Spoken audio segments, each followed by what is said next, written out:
खरं तर मी जास्त लक्ष ते जे बोलतात त्याच्याकडे देत नाही. आणि ते पत्र जे मी लिहिलं ते मी माझ्या काँग्रेसच्या लोकांसाठी आणि कार्यकर्त्यांसाठी लिहिलेलं.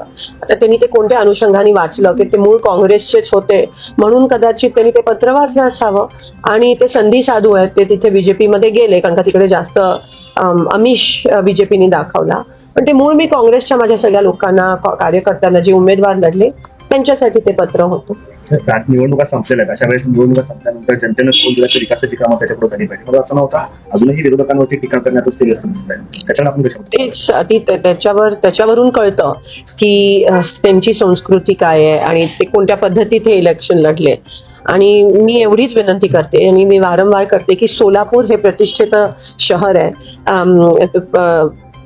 सोलापूरची एक सांस्कृतिक शहर आहे, त्याची पातळी बाहेरच्या लोकांनी येऊन कमी करण्याचा त्यांना काही अधिकार नाही आहे.